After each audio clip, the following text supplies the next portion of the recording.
সাংস্কৃতিক বলেন যে কোনো পর্যায়ে আমার কোনো পর্যায়ে নেতা আমি না, কোনো পদ আমার নাই। আমি বিএনপির একজন সমর্থক, বেগম জিয়ার সাথে রাজনীতি করেছি। জিয়া পরিবারের একজন অনুরক্ত বলতে পারেন আমাকে, বিএনপির একজন সাধারণ সমর্থক বলতে পারেন।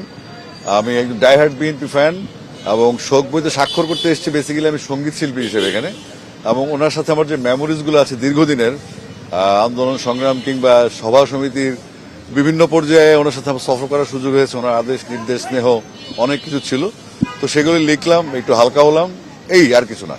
যেহেতু আইপিএল এর সিদ্ধান্তটা সম্প্রচারের সরকারের, তো এটা সরকারের সিদ্ধান্ত, কিন্তু যেহেতু আমরা শকড, মুস্তাফিজ ইস্যুতে আমরা অপমানিত, ক্ষুব্ধ এবং ব্যথিত, বিব্রত, সেদিক থেকে আমরা বাংলাদেশের মানুষের দাবি একটাই, যেহেতু মুস্তাফিজ নাই আমরা সেখানে অপমানিত হয়েছি।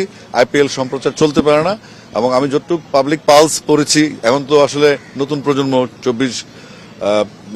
24-এর জুলাই বিপ্লবের পর নতুন একটা জেনারেশন তৈরি হয়েছে, যাদের স্বপ্ন এবং যাদের শপথ, তাদের চিন্তা ভাবনা আলাদা।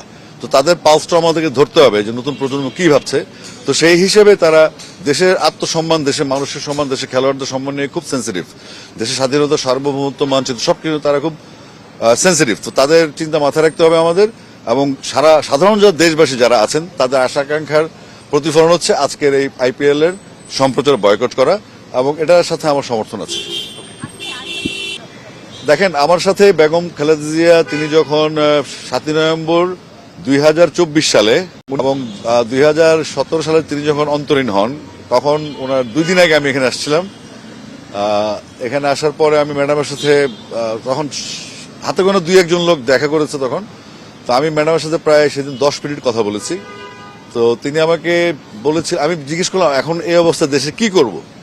উনি বললেন যে তোমার কাজ গান গাওয়া, পার্টির নেতারা অনেক ভালো ছিল, তারা অনেক ভালো অবস্থায় ছিল, আন্দোলন সংগ্রাম করলে তারা করবে, তুমি গান গাও।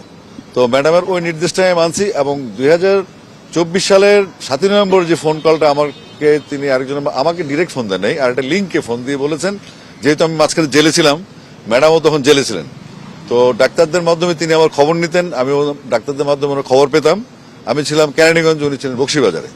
তো তখন ম্যাডাম আমার খোঁজখবর নিতেন। তারপর আর ম্যাডামের সাথে দেখা হয়নি, কিন্তু ওনার এই 7 নভেম্বরে যে ফোনটা ছিল, ওনার 8 নভেম্বর যাওয়া হয়েছিল লন্ডনে, বাট উনি 21 নভেম্বর সশস্ত্র বাহিনী দিবস উপলক্ষে দেশে থেকে গেছেন, এবং তিনি বলেছেন আসিফ যেভাবে আছে সেভাবে থাকবে, সে তার কাজটা করবে, এবং সে যেভাবে সেভাবে থাকুক। এর বেশি এই নির্দেশটা আমি মেনে চলছি আসলে।